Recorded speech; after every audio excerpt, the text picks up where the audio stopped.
Okay, resetters, let's talk about avocado toast and why, if you are trying to lose weight, this is not your breakfast option. I know avocado toast is all the rage. I see it on all the breakfast menus, but you may want to push it into the later half of your day, and let me explain to you why. Okay, so here's something, walk through this with me, because this isn't me telling you eat it, don't eat it. This is me teaching you how to think this through so that you can continue to make great choices for yourself, especially when it comes to weight loss. So the question that I have for you before I tell you 3 reasons why you don't want to eat avocado toast for breakfast is, what is the purpose of breakfast for you? Think about it. Like, so often we just eat breakfast and we don't even think, we think about our taste buds. We don't even think, what is the purpose for my health, both physical and mental health? Why would I eat breakfast? And when you look at that, I think most people would say, people would probably say, that's what I always did. Some people might say, isn't breakfast the most important meal of the day?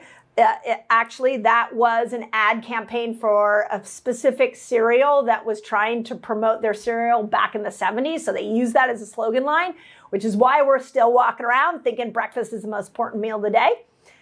Or you might say, I needed the energy to jumpstart my day. So if it is that you need the energy to jumpstart your day, I want you to ask yourself, do you get more energy when your blood sugar goes up? Or do you get more energy when you make ketones? Now, I can tell you for me, I am more mentally clear. I am more physically charged when I am operating from a ketogenic fat burning state. So I love to be incredibly productive in the morning, and then about 4 o'clock, I shut everything down. So in that production period, I want more ketones than I want my blood sugar to go up. So I like fasting in the morning. I have my coffee, put a little MCT oil in it, and so that I can keep myself in that ketogenic state for mental clarity and for energy. When you bring in avocado toast, even though the avocado is really healthy, adding it to the toast is now elevating your blood sugar and pulling you out of this ketogenic fat burning state. So you stop making ketones. So ask yourself in the morning, do I do better with ketones, or do I do better with a higher blood sugar? And if the answer is I do better with ketones, then I really encourage you to skip the avocado toast in the morning. Now, I also want you to realize that if you're trying to lose weight, one of the keys is elongating that fasting window. I am a huge fan of the 36-hour fast for weight loss. And so training yourself to go without food in the morning, getting that ketone burst, is not only going to help prepare you for some of the longer fasts, but remember that ketones are a byproduct of fat burning. So avocado toast pulls you out of that fat burning state. Number 2, the toast.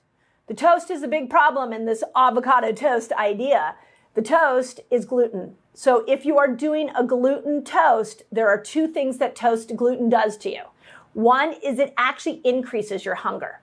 So not only are you over here in this state where you are trying to lose weight by fasting more, when you eat toast of any kind, it will elevate your blood sugar and it will make you more hungry. And that's one of the things that gluten does. Now, adding the avocado to it makes it a little bit more blood sugar friendly, but the gluten in the toast is going to spike your blood sugar high, and it's also going to increase your hunger hormone, making fasting very, very difficult. So I'm not a fan of gluten at any meal, but especially at breakfast.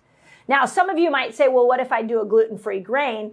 Yeah, but grains in general, it's not just gluten, will spike blood sugar pretty high.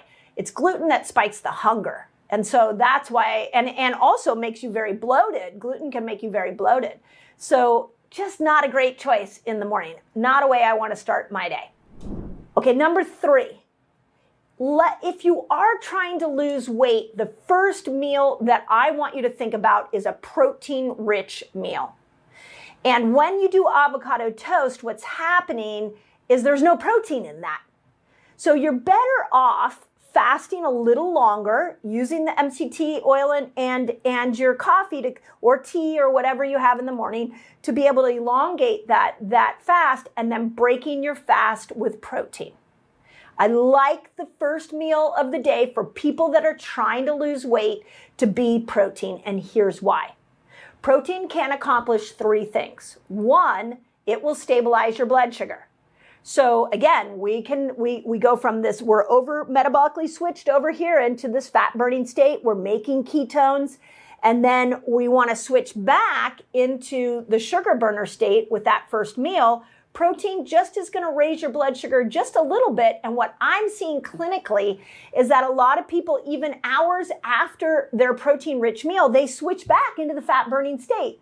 So imagine if you went 17 hours on a fast, you broke your fast with just protein, like maybe it's eggs, maybe it's a grass-fed sausage, maybe it's like, just sometimes for me, it's just rolled up turkey.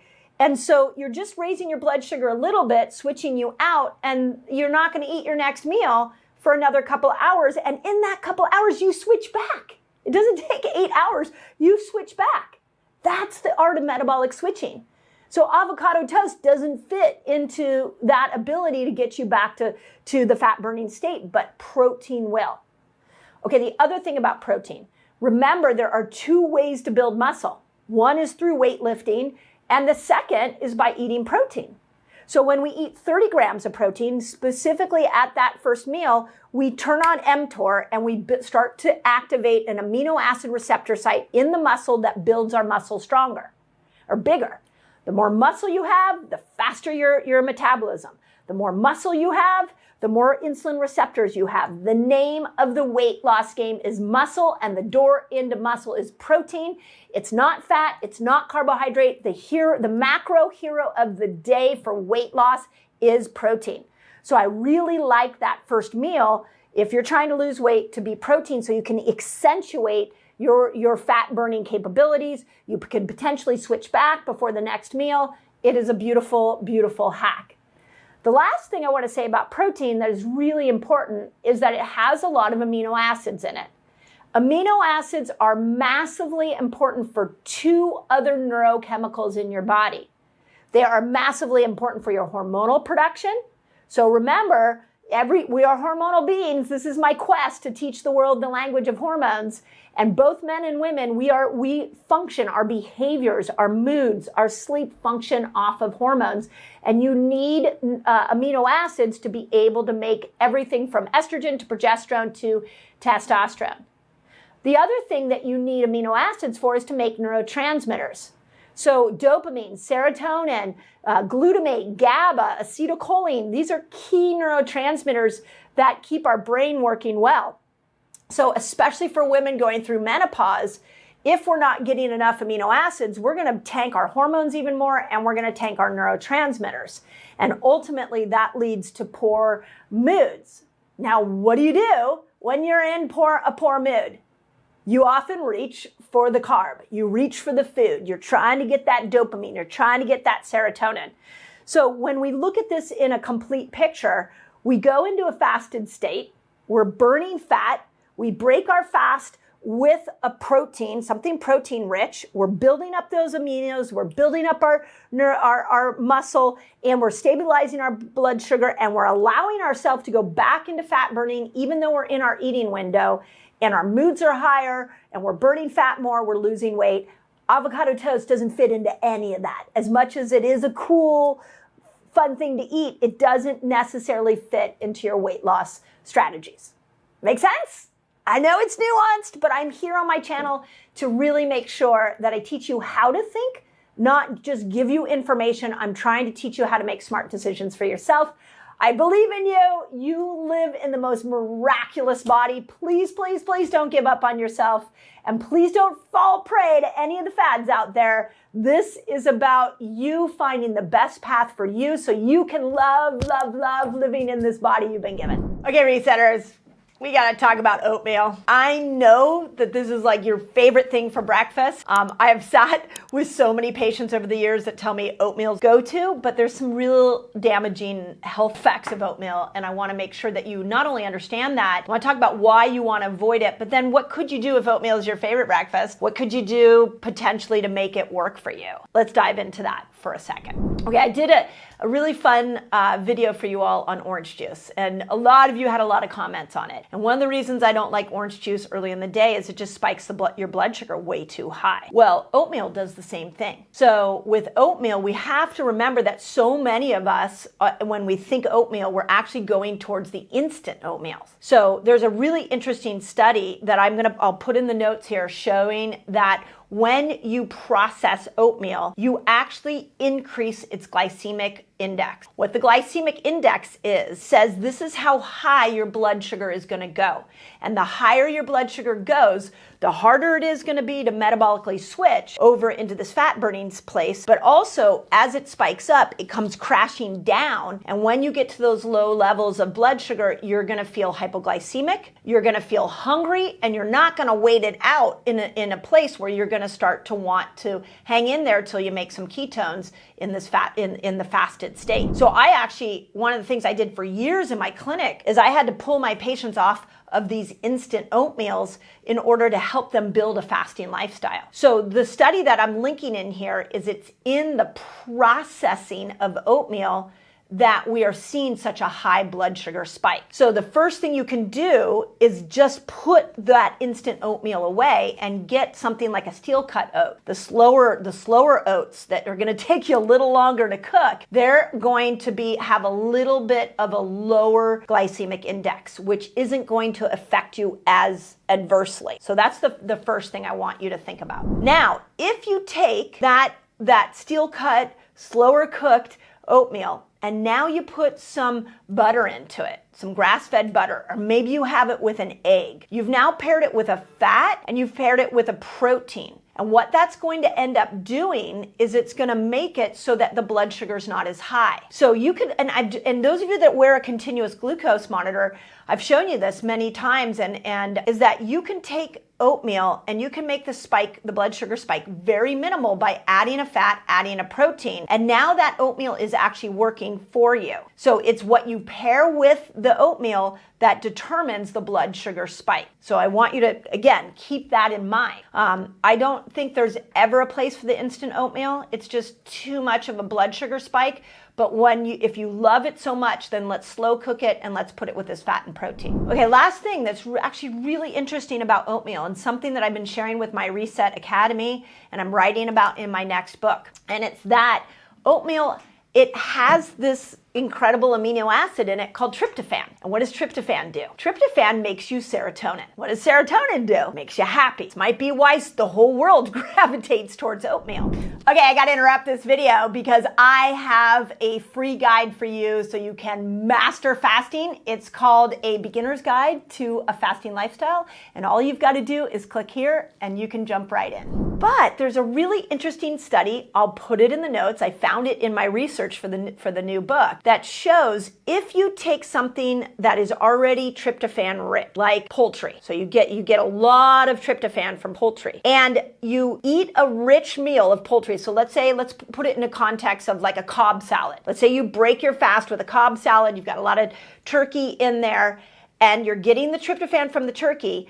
And then a couple hours later, you come in with oatmeal. The study said specifically oatmeal, steel cut, slow cooked oatmeal, and you bring in that carbohydrate that already has some tryptophan in it, your conversion of tryptophan into serotonin will be greater. So I'm starting to call this our serotonin days, and I'm teaching this in my academy. I've been playing with this principle, and I'm really excited about it. And oatmeal fits in there. There's other carbohydrates you can use, but the way it looks is you want to come in with turkey, some kind of poultry in your mid-meal, and then you want to follow that up in your mid-afternoon or maybe for dinner with more of a carbohydrate-rich meal, like maybe you do a gluten-free pasta, maybe you do a sweet potato or potatoes, and you're now bringing that carb, pairing it with tryptophan, and now you're going to get this serotonin experience within your body that makes you feel really good. But if you decide you're going to have your oatmeal at night, have it for dinner and put it maybe with a protein, like I mentioned, and you flipped breakfast and you put it at dinner, now you've really maximized serotonin. So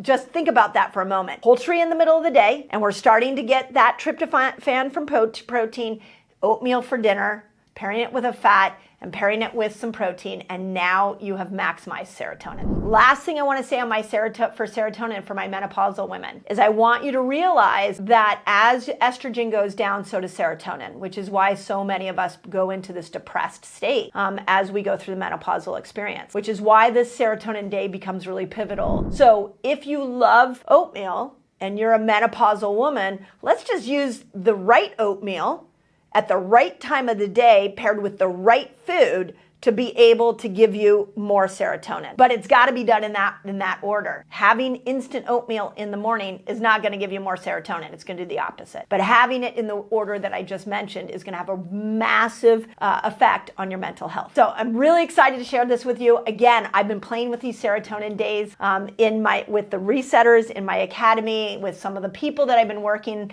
with one-on-one, and it's working. And now I want it to work for you. So as always, let me know if you have questions. If you try this serotonin day, come back and let me know how it works, because we are a community here and your physical and mental health really mean a lot to me. I want to make sure that I'm helping you move the needle forward, and the order in which you put food, something like oatmeal, really matters. And make sure you throw that instant oatmeal away. Let's get the slow cooked oatmeal going, and let's get you happy again. Okay, let's talk about eggs. Now, the first thing that I want to ask you, so I've got 5 points for you. But the first thing I really want to ask you is, why wouldn't you eat eggs every day? And I think the reason why is because most of us have been taught that they are high in cholesterol. Now, when we look deeper into what causes cholesterol problems in the body, it's not always does that equate to foods that are high in cholesterol. A cholesterol crisis in the body is when your liver is having a challenge to detoxify. And so bad cholesterol is going up. It's getting stagnant around the liver, the common bile duct. There's some small intestinal bacterial overgrowth that's often associated with this. There is a trifecta of poor stagnation and poor health in that liver, common bile duct, small intestine, and we'll throw the gallbladder in there, that is actually causing cholesterol to go up. So we can't throw the cholesterol blame on the egg. We've got to first start to look at liver health. And I've done a bunch of videos here on liver health. I am sure my team will link some of the favorite liver videos in here. So if you want to eat eggs, you know you have a cholesterol problem, I'm going to ask you to support your liver first so that you're making sure that you get all the benefits from eggs without the increase in cholesterol. So that's the first thing I want to tell you. Okay, second thing, I hope you all know this, for those of you who've been on my channel here for a while, I'm a huge protein fan. And there are 6 grams of protein in each egg. Now remember, one of my favorite hacks is to have you all finish your fasting window and then go immediately into protein in order to build muscle. You need 30 grams at that first meal after you've been fasting to trigger an amino acid receptor site in the muscles that build your muscles stronger. When your muscles are strong, you have more insulin receptor sites. So long term, making sure that you're leaning into a high quality protein like an egg is going to really help you build muscle and trigger these amino acid receptor sites. So I love the protein that's in it in order for you to get stronger and become more insulin sensitive. So that's the second thing I want to tell you, is there's incredible protein benefit. Okay, next thing, this is not talked enough about with this little mighty egg here, is that it has all 9 essential amino acids.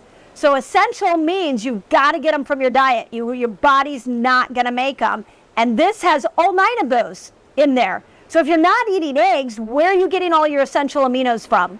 There are very few protein sources that have all 9. I really want to encourage you, again, to be eating these every day so that you're making sure that you're getting essential amino acids, not only for your brain health, but remember that essential amino acids build neurotransmitters. So you need them to make things like serotonin and dopamine, and to order to have that, the GABA, the neurotransmitters that give us a good mood balance, make us happy, make us calm, give us joy and satisfaction. The precursors for those neurotransmitters are all inside this little egg. Okay, next thing is that I love a very specific amino acid in here called choline. And this is why choline is really, really important, is it's going to help balance your moods. It is one of the most powerful nutrients that we know for mood enhancement and for cognition, to hold on to memory. And what we know is that when you look at an egg, surprisingly enough, there's more protein in the white of an egg than in the yolk. So if you are eating whites alone and leaving out the yolk, yes, you're getting great amount of protein, but you're missing out on all the nutrients in the yolk, and the yolk is packed with choline. So the protein is on the white, and the nutrients and the aminos are in that yolk. So you want it all, and part of what packs that nutrient punch in the yolk is choline, and it's massively important for brain health.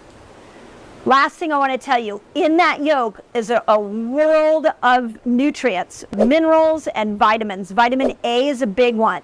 So immunity in the yolk of this egg is a ton of vitamin A, really important for keeping your immune system high.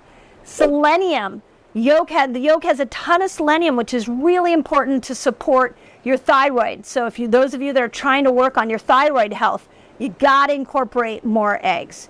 We also know that there's a ton of healthy fats in both the yolk and the white. So I want to make sure that you're getting good fats, because the brain needs good fats to be able to function normally. If we go and we look at why there's such an epidemic of Alzheimer's in our society, largely it's because we went low fat and we poured chemicals into our foods, and that started to create an imbalance in nutrients and what the brain needed. So an egg has got essential amino acids, it has got the nutrients like vitamin A, it has got the minerals, it has got the fats, and then if you're not convinced yet, it's also packed with B vitamins, and B vitamins are going to give you energy. And I literally cannot think of a more perfect food. I will tell you, in my house, we always have eggs. Wherever I'm traveling to, I'm getting eggs. I have at least a couple of eggs every day for all the reasons that I just told you. So don't be scared about the cholesterol. You've got to work on liver health. That's great for everything.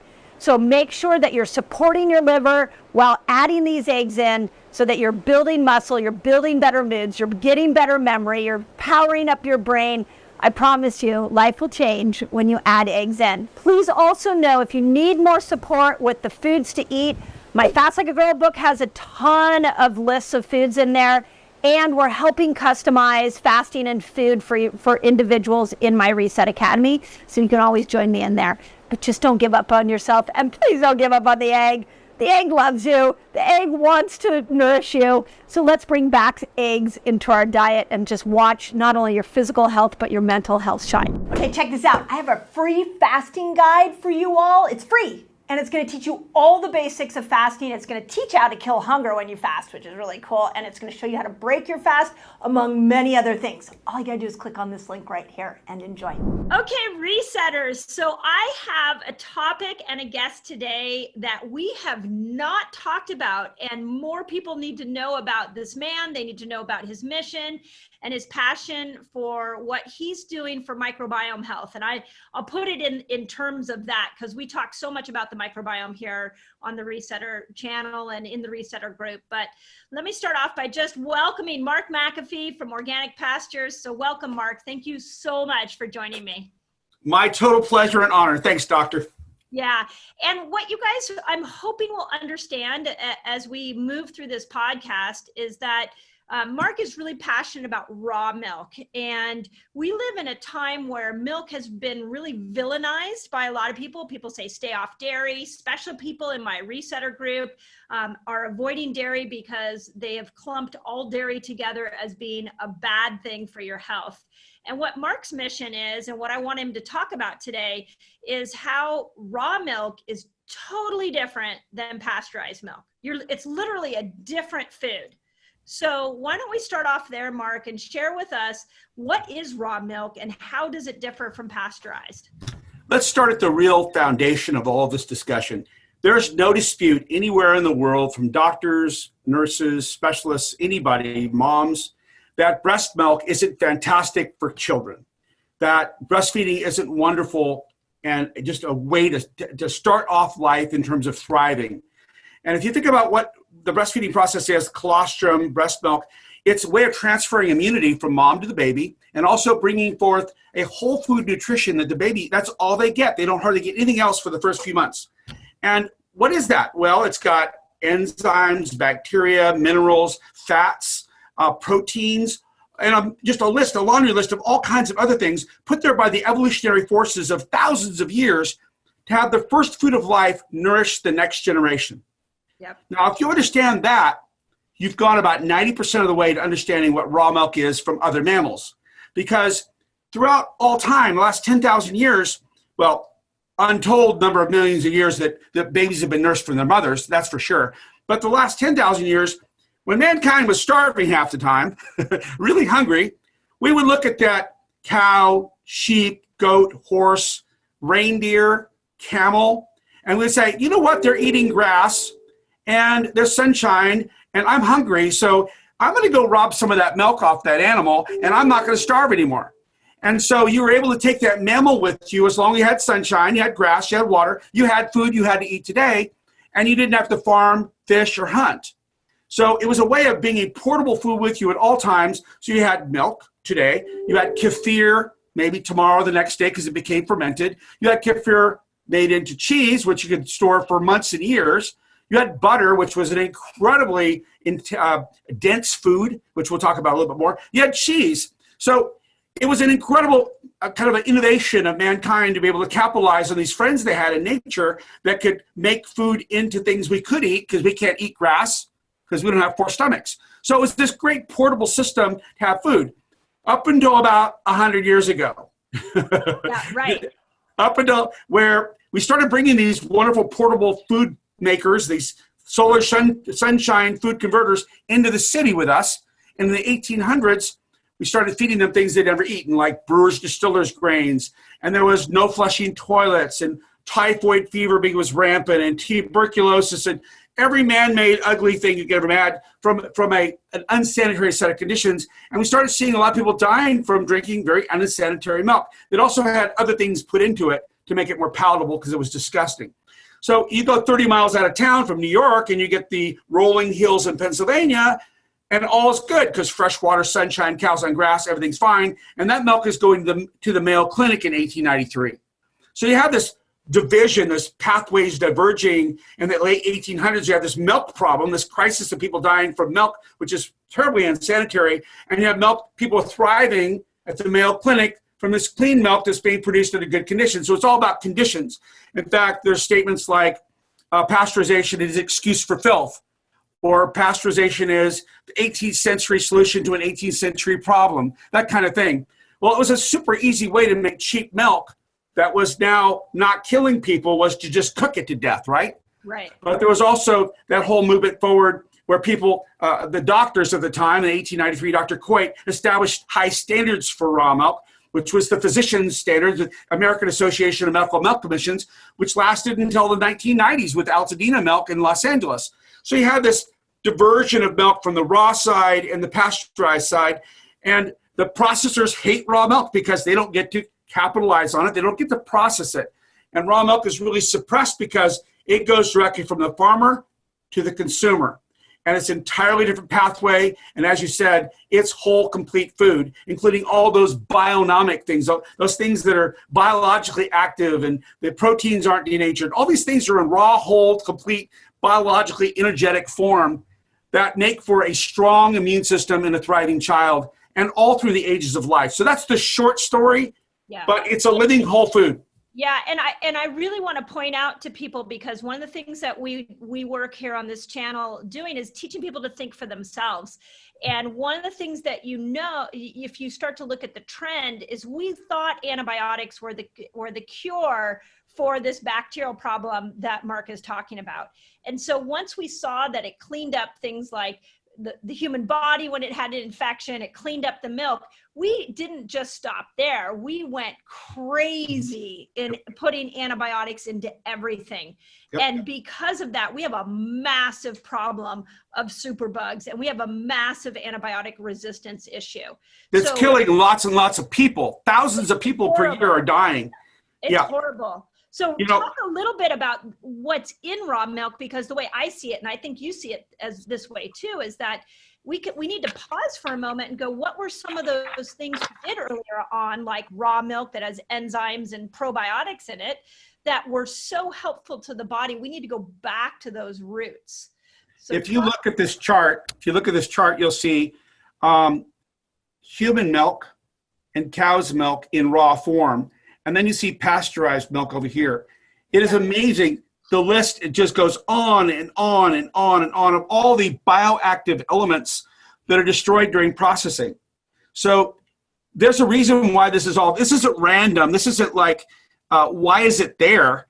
Every one of them has a super important, compelling reason to be there. But yet they're destroyed, changed, because this is really good. Processing is really good for shelf life, but not for gut life. Right. And so processed milk has earned itself as the #1 most allergenic food in America at the FDA website, #1. Yet raw milk is found in European studies and by human experience, people that do it.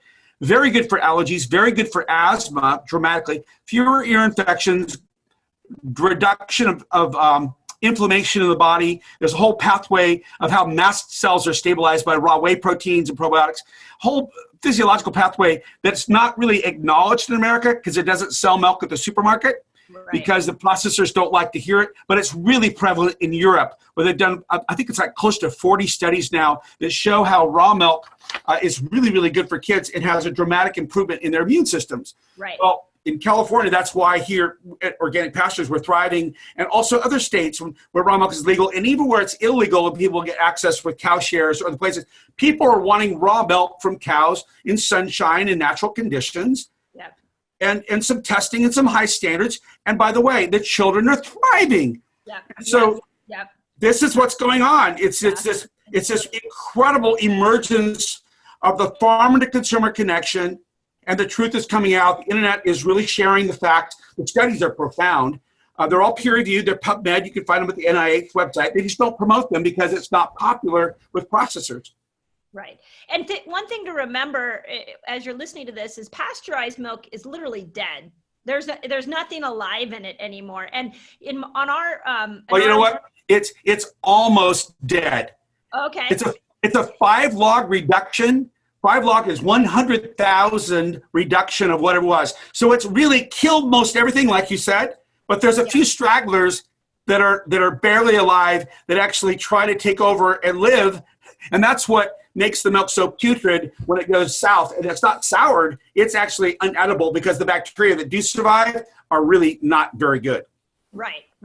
So and the other thing it does, because we have a lot of people in our group that do the ketogenic lifestyle, is that it spikes your blood sugar because it's dead. And a lot of times they add sugar into the pasteurized milk. And so it is not, it doesn't work well with a ketogenic diet. So, but whereas raw milk, you've got these enzymes and you've got probiotics in them. You've got living things inside that raw milk that are going to stabilize your blood sugar, that are going to help things like you said, like asthma. So talk a little bit about, you just came back from a conference and you were talking about some of the science that we now know, because the resetters love science. And so we love to put those articles in there, but what are they proving that raw milk is actually helping with? Here's a great one. raw cheese that's truly raw, that hasn't been thermalized. This is body temperature or less cheddar cheese that's got good fats and proteins and everything in it. Interesting, the researchers were talking a lot about the alkaline phosphatase enzyme.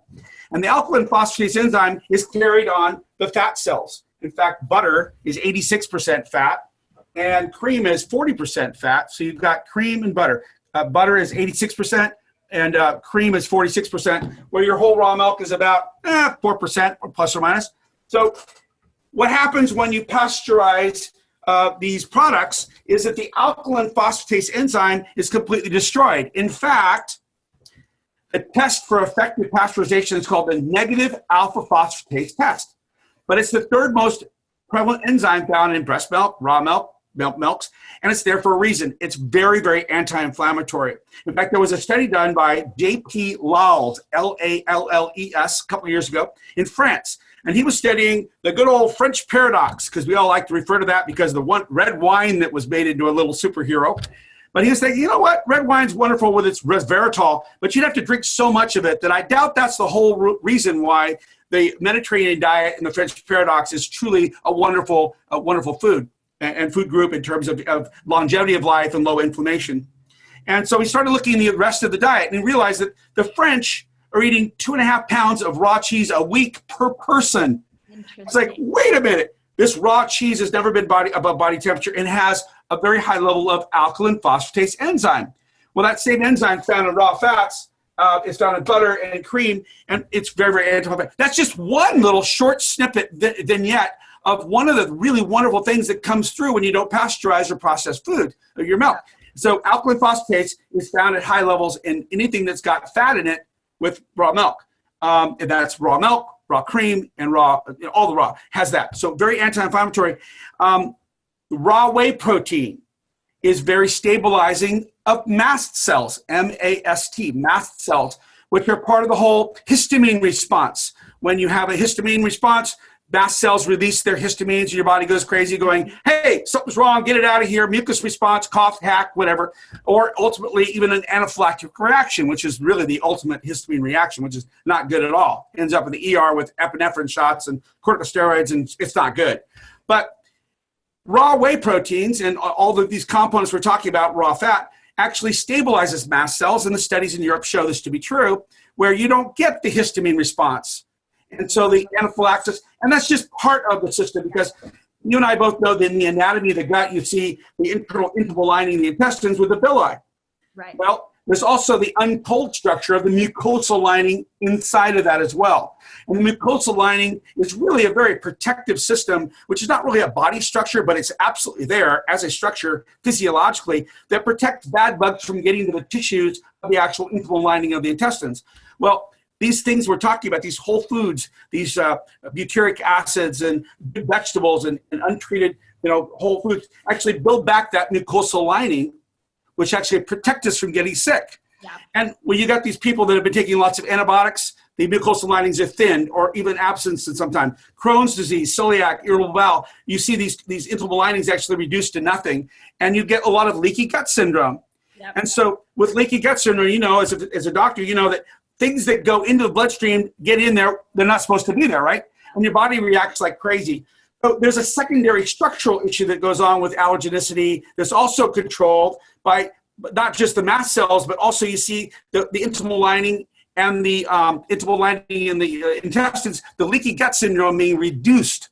So you see less allergenicity because your body's, when you drink from eating raw whole, milk. Yeah, that's cool. I love that. So all these other secondary things about why your body functions start to change. You start seeing a functional immune system, which is this mucosal lining, so critical to protect yourself to begin with. So it's all kinds of primary and then secondary things that start to happen in this world of antibiotics that's just not good. Oh, no. And one of the things that we do in my clinic is we do a lot of gut testing, and people come in and they think they have a gut issue and they think it's like a pathogen like candida or a virus or parasites.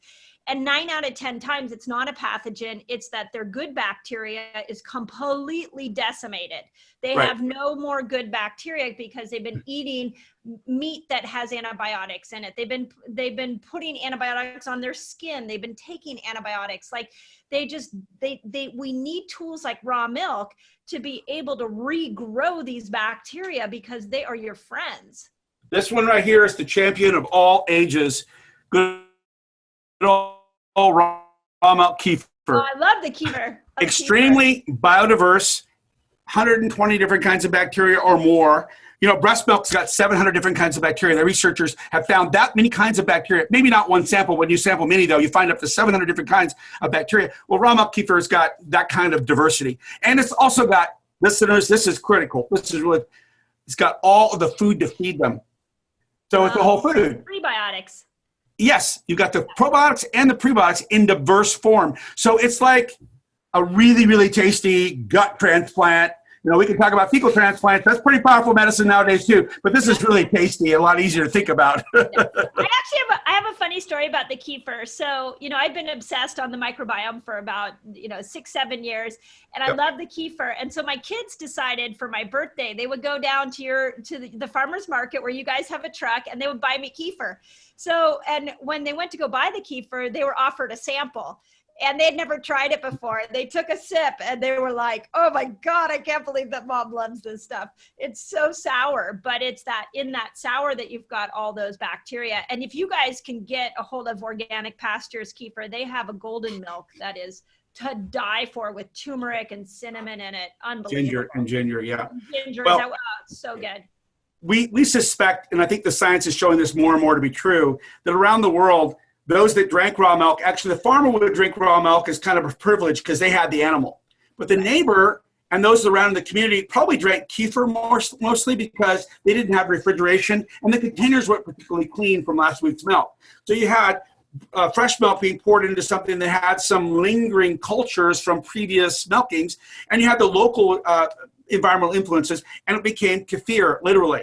And so in the Caucasus and the Balkans and Russia and Eastern Europe, even in South America, all over, you've had people that certainly in Mongolia and Nigeria and in Africa, you saw kefir or a form of it that was literally had an indefinite shelf life. They'd go 6-7 weeks, 8 weeks, and then they would strain it through something, and they would actually get a cheese, a kefir cheese. And those were the real raw dairy or dairy products that have been known for a long, long time. And I think that really built the gut colonization and immune systems as a go-to food. In fact, even back in the Roman times, they were seen as to reduce diarrhea, that kefir was the way to go. So it would be literally a gut biome transplant through the old mammal, biodiversity kefir. Yep.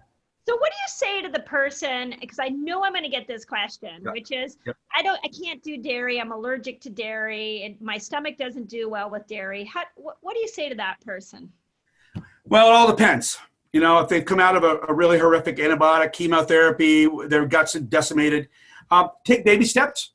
And I would definitely start with something like a kefir. It's pre-digested already.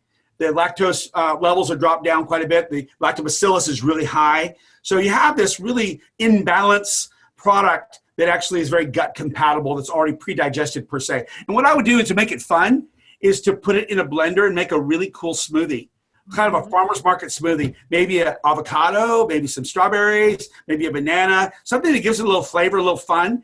And it becomes this semi-tart but really delicious smoothie like a milkshake.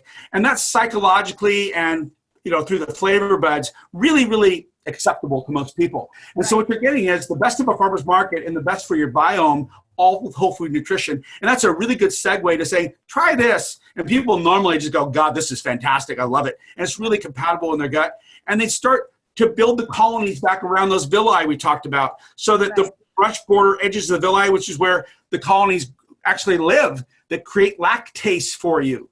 The lactase enzyme is not made by our body. It's made by colonization of these commensal bacteria that mutualistic inhabit the gut with us. As you know, the biome we are made up of so many bacteria. So we need to get those bacteria back when they're colonized. that raw milk kefir plus those smoothie things are going to do that for you. And then raw milk and those other things flow really easily from that because you've got that culture already in your gut. Yeah, and that's what I tell people all the time is the food allergy doesn't mean you have to stay away from that food for the rest of your life. It means that you have a gut issue, and you fix the gut issue, and now you can have the food. And if you look at a probiotic at Whole Foods, the best probiotic you can get maybe has 34 different strains of bacteria. So what you said, this has close to 700. You guys haven't tested it completely, but here's the thing. We know there's 120 or more, but if you test each batch, you're going to have a diversity of different kinds. And so if you compile multiple batches, you'll have hundreds, if not, I don't know, I don't want to put a number on it, just lots and lots of diversity of bacteria and the food to feed them. Yeah. So that's a really powerful thing because the researchers that know about all the inflammation, chronic diseases, they're always talking about you need to have a good load of bacteria, food to feed it, in order to have lower chronic disease structure in terms of the pressures of inflammation. Because inflammation drives, infection drives that whole counter of chronic disease process. We reduce inflammation, you stop having those issues. Yeah. Yeah, I absolutely agree. And you can't even, I mean, that's the thing is like, you can't even buy a probiotic that even matches the strength of something. You know what I do is I actually have a routine with my kefir. I will go and when I come home every night, pour myself a little shot and I just put it into a daily routine. And so if you don't love the sour taste, sometimes you just take it anyways. I've gotten used to my microbiome. I feel like as my microbiomes change, my taste buds have changed as well. Well, you know, the more we hang out with the researchers at the International Milk Genomics Consortium, they're just phenomenal guys and gals, both PhD researchers from around the world. You know, they say, hey, listen, taking a probiotic of it by itself, unless you feed it, will starve. Yeah. And so you've got to have the swamp there to have the alligators thrive. If you put the alligator in the desert, you got a dead alligator. So you really need to have the right kind of biome structure in your gut with the food and the environment to actually be able to welcome these poor little dehydrated little pills of probiotics. Yeah. So sometimes we always say, put your probiotic in the smoothie so that you actually have the environment in which their life is supported. And so when you ingest that probiotic, it's now in a living form. And when it comes back to life, it goes, oh, I am happy. I've got food to eat and I'm going to take up. And now you've really supercharged your probiotic into a mega, ultra, super awesome with all this food to feed it.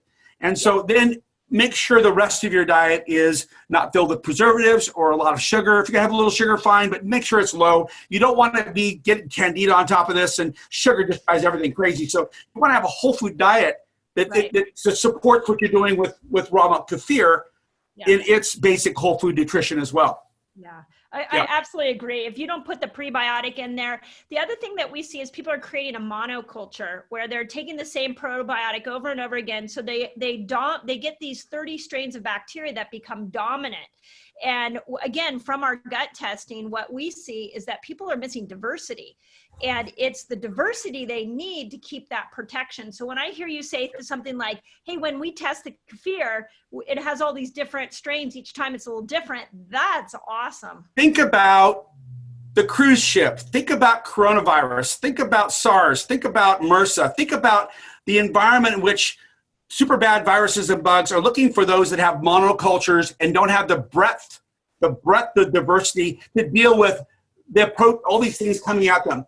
The more diversity you have, the more immune system push-ups you've done.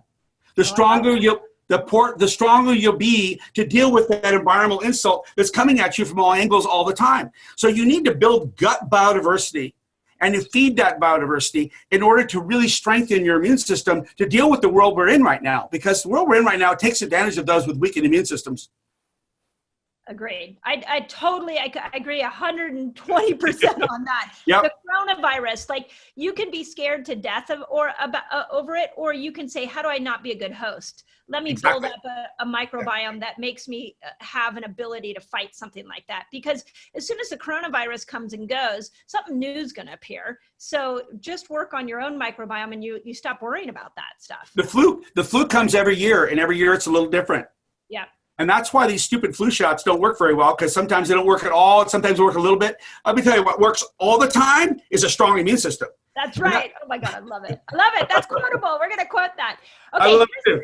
here's another question I get a lot from my resetters. So if it's a raw food and I go and take the butter and I heat it up in my pan, have I destroyed the enzymes and probiotics by heating it up? Some, yes, absolutely. Absolutely, some you have. Remember that raw butter, in some of its values are found in the raw form. Other values are found even when it's heated. But the bottom line is you'll find the same values in pasteurized butter at that point, if they haven't done some other funky thing to it. But yes, you're absolutely right. Heating above like 145, 160 degrees, in that range, you start to really lose. I mean, even above 110 degrees, you start the beginnings of the enzymatic discoupling and the denaturing. And if you think about it as a doctor, you think, okay, fevers above 106 start to kill brain cells. That pathway of 106 is actually the unjointing, the lack of the compatibility of metabolism to work, and you're in super mode, and your enzymes stop working, and things start going array. That's really where you start seeing the things happening in milk as well. So you really want to keep it body temperature or less to have all of the probiotic raw form values. But then there's other values too that could come from just the fat. And maybe you're gonna have your vegetables and you cook them and you get them all good, and you put your raw butter on top of it makes the vitamins of the actual vegetables themselves more bioavailable by having the fats on those vegetables. I mean, talking like 30 or 40% more bioavailable because you have the raw fat associated with the cooked or steamed vegetables. So there's a really wonderful compatibility between like our butter or any raw butter, not just us, I'm talking about all of us in humanity here, not just organic pastures, is that the fat makes the vitamins more bioavailable, really important. In fact, olive oil has been a very important part of that. The fat, virgin olive oil has been a very important part of getting the most out of your vegetables. And that's why you see so much olive oil put on top of vegetables and on top of lettuce and salads and other vegetables in the Mediterranean diet. Raw butter, olive oils, all those play a super important part. Yeah. Which is why I don't even know, do you guys sell skim milk? We do, but it's not very popular and we don't push it. Yeah, because then you miss out on the good fat combined with the probiotic. And, back to what we've seen in testing so many people's gut is a lot of people are missing the bacteria that speed up your metabolism, that help you lose weight. So they think it's the fat that is causing them to gain weight, but it's actually the lack of good bacteria. So, I've got to show you a slide right here. Maybe you can see it. I hope you can. This was a picture I took of a slide in New Zealand years ago at an international milk genomics conference. And you can see how they're labeled there. I think human milk, cow's milk, and then baby formula. Those red dots are actually butterfat molecules. Interesting. Okay. And this was from Fonterra, who makes baby formula. Baby formulas go into China. And I asked the question, I said, wait a minute, if you're making a baby formula out of skim milk because there's no butterfat there, how can that be good for babies? They said, well, they don't complain. Yeah. Poor our younger generation is crazy. You take the fat off because you're going to make more money on cream and butter. And then you put the skim milk into dry powder and sell that to the Chinese and call it good because you're making money. So that's really cheating babies, which is horrible when you think about butterfat being so critical to the brain and development of the child. It's not a reflection of the best, the gold standard for research in milk and even in diet is human breast milk. That's the gold standard in research. So you should be. And you should mirror those things developmentally until you expand your diet, other foods. But for the first years of life, that's kind of the benchmark. That's what the researchers use. And so any baby formula that doesn't mirror that is really doing a disjustice to children. Yeah. And what I've heard, and this may not be right, but the way I was taught years ago was that breast milk has a very small molecule size, which is why it's easier for lactose molecule size, easier for our digestion to break down, whereas cow's milk is a much bigger molecule size. Now, my thought is that if you're doing pasteurized milk, you don't have the enzymes in it to help you break that down. Whereas if you're doing raw milk, then that molecule size, that bigger molecule size is coming with enzymes to help you break it down. I would say that's kind of an oversimplification of it. The goat's milk is 1/3 the size in terms of butterfat. Goat milk has a very, very small molecule. Actually, human milk actually is intermediates between goat milk and cow's milk.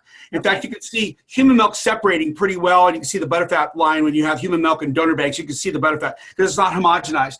And in cow's milk, you absolutely see the butterfat line in there as well. In goat's milk, it's kind of hard because it stays homogenized because of the fact that the cells are so small. But there's that other 2,500 different proteins, and I'm not exaggerating, 2,500 different proteins found in human milk that are not denatured. They're building blocks of life in natural form. All of the enzymes, including the alkaline phosphates, the oligosaccharides, which actually actively work to suppress pathogen bacteria and grow bifidobacteria selectively. What a gift of nature to have that kind of sugar that doesn't nourish the body but nourishes the biome to selectively sort out bacteria and make the good ones go crazy and the bad ones go away. I mean, this is the kind of stuff you find in human milk. We find many of the same things in cow's milk, but not all exactly, because mom makes specialized antibodies for the baby directly from the breastfeeding process. Baby shares bacteria with mom. Mom says, oh, I need to protect the baby. I'll make this particular antibody. 8 hours later, she kicks out an antibody to that baby's milk. And wow, that's fantastic. That's that couplet. I'm not talking about replacing breast milk ever. I'm saying nourish mom better so she can even make better breast milk. And then whenever she has to go back to work or she stops breastfeeding, let it be raw milk that's safe and clean that comes in, and the babies thrive because it's so much like mom, versus the highly processed food that may not have the it doesn't have the enzymes, it doesn't have the butterfat, proteins have been denatured, and no wonder the kid goes, my gut goes crazy, they can't sleep, they can't poop, they cry, it's a mess. They definitely do cry, they just don't cry in English, they cry and cry, right? They cry. And that's where Fonterra wasn't listening to the cries. There's plenty of that out there. Yeah, right. So I just had a thought as you were talking. So whenever I work with a pregnant mom, I always say, we do a lot of detoxing in our clinic. And I always say, you can't really detox, of course, when you're pregnant or nursing, but you can build your microbiome up. Yep. So if you're pregnant and you're drinking a lot of raw milk, that's a really healthy thing, because now you're going to pass that microbiome off to your child. Doctors throughout the last 40 or 50 years have said, never drink raw milk during pregnancy because listeria, you're going to have a miscarriage. That is not actually the truth of it all. The European studies show clearly well, there's two things here. One is the food safety side. Pasteurized milk has been killing people for the last 50 years with listeria, because listeria just thrives in pasteurized milk because there's a lack of a biome that's alive there. And listeria loves a low temperature, cold environment without competition and lots of dead stuff to eat. And that's exactly what pasteurized milk is listeria. And that's why you saw Craven's ice cream, Craven's cheese, Roost cheese, the Bluebell ice cream outbreak. This has been like 10 or 12 people that have died in the last few years based on pasteurized milk or pasteurized ice cream or products and listeria. Now, pasteurizer really works well. It does work well. It kills listeria. But if you get listeria in the pasteurized milk after pasteurization, all holds barred, it's a mess. And that's where you start seeing problems. Because there's nothing there to help break it down or kill it. No.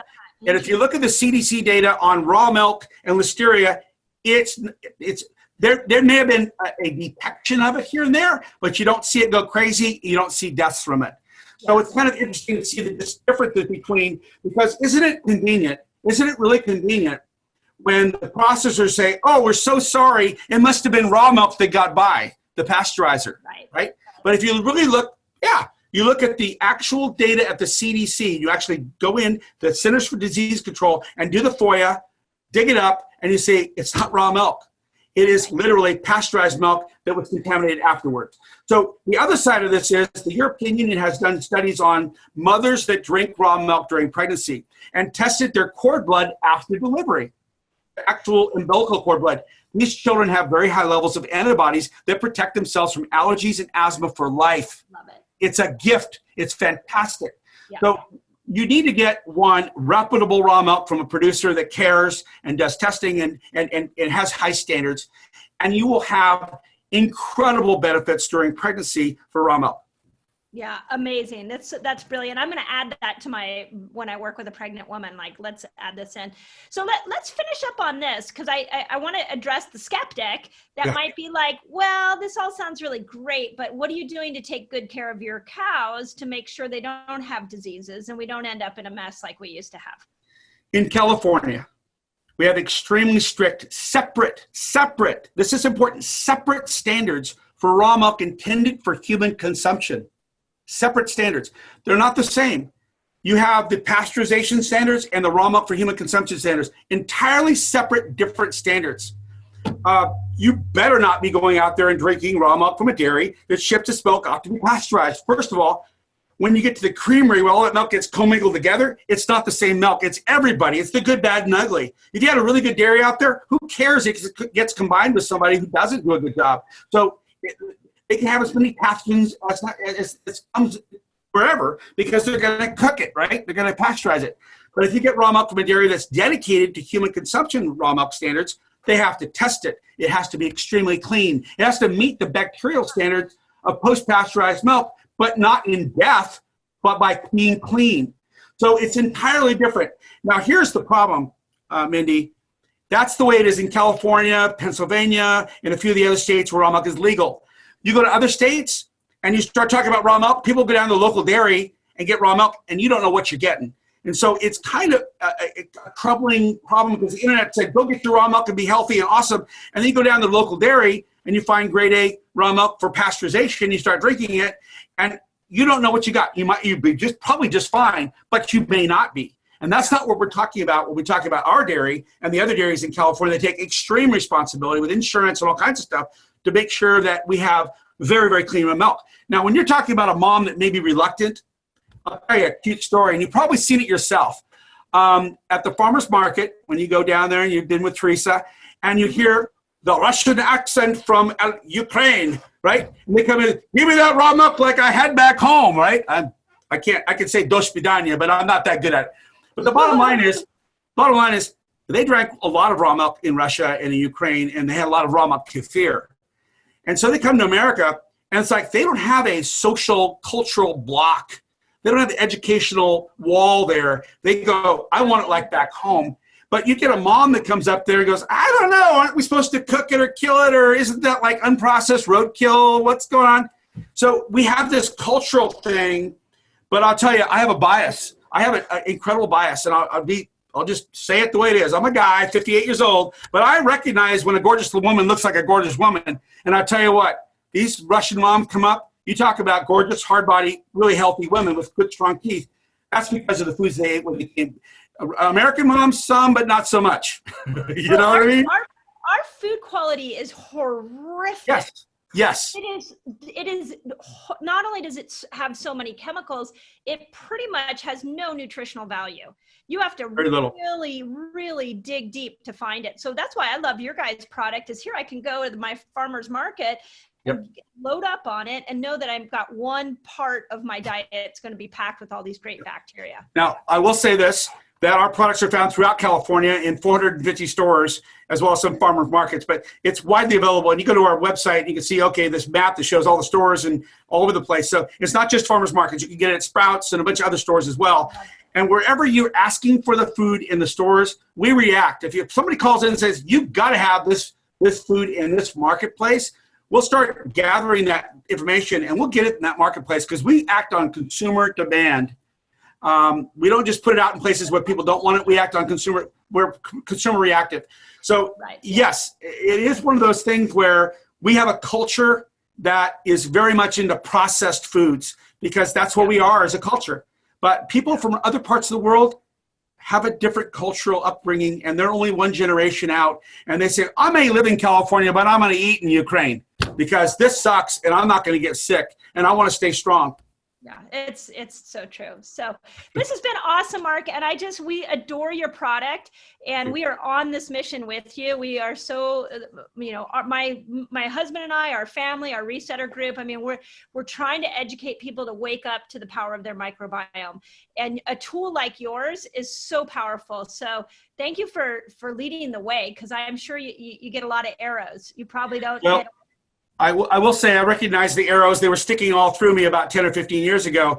And we started the Raw Milk Institute, which I'm extremely proud of. The organization was founded, here's the card there, the Raw Milk Institute. Awesome. Okay, we'll link it Raw Milk Institute, incredible archive of things I cannot put on our website. because this has got all the medical stuff. It's got all the research from Europe. It's got all these archives. Our board is awesome. We've got a PhD, Rutgers University, Dr. Joseph Heckman. We've got a NASA scientist gal on there that was an oxygen mechanic. We've got a great board. And we actually have done a great job, I think, of reducing the risk from raw milk. In fact, the two latest studies, one was done by Whitehead and Lake in 2018, it was peer-reviewed out of British Columbia, and the one was just done by Dr. Katrina Berg and Dr. Tom Bars. It was just published about 3 weeks ago in the Journal of Immunology or Epidemiology, I think it was, in Cambridge Press, showed that the work done by the Raw Milk Institute dramatically reduced the incidence of recalls and outbreaks and illnesses in the last 5 years. We've actually trained over 360 farmers in North America and on the practices of how you keep your milk clean and do the testing. It's absolutely a mission that I'm so excited about, because wouldn't it be great with the work you're doing by educating, which is so profoundly heroic in my book? I mean, you're a god. You are literally a health god for what your god is, because of the fact you're bringing forth the truth of how you can supersize your body, supersize, if that's the word, to be an immune system that works and biome that's healthy, so you can stand against these pressures around us in our environments in first world countries and other places, and thrive. Yeah, I always say we were born in a miracle. We just have never been taught how to use it. We just never came with the instruction manual. So absolutely. So this was delightful. And you guys, Organic Pastures, will put links in there. If you're in California, you can find their dairy. Are you outside of California at all? Our raw cheese is. Okay. And we have the butter. The butter is actually sitting in the federal courts right now. Okay. We have petitioned the FDA 3 years ago under a citizen petition, and they did respond to it, so we sued them, and they are due to give us a response in about 30 days. There's never been anybody's ever died, no illnesses that we know of in raw butter. It should be treated like the raw cheese. But outside of California, it's raw cheese in thousands of stores. We got over 1,000 stores, including in Boston and Texas and all over the place. All this is available on our website at organicpastures.com. And we do tours like crazy here. So anybody wants to see a farmer, see the cows, see the pastures, and really connect back to the soil. We're the tour. We're only 2.5 hours from San Francisco. Come on down, see us. Yeah, we want to come. Sequoia and I want to come see you, and we'll do some videoing down there, because again, what you're doing is heroic as well. So you're awesome, Mark. Thank you very much. Thank you. I hope we took some minds to a whole nother level today. So this was awesome. I hope so. And what's your work? I swear to God, your work is powerful, Mindy. Keep on doing it. It's making lives sustainable, resilient, restorative. It's fantastic. Keep on teaching. Thanks. We're working on it. So great. By the way, what you're doing is practicing something called biome first medicine. Oh, biome first medicine. Because if you fix the biome, you don't need much of that modern fancy stuff to go cut it out or whatever, because you fixed it with biome first. So good job. I love it. Thank you, Mark. Have a great one. You bet. Take care. Okay. If you love that video and you want to dive into more of the information I have on this channel, go to this video. If you're trying to use fasting as a tool for weight loss, congratulations. It literally is the best tool I have ever seen for weight loss. I think you should start with fasting before you change your food,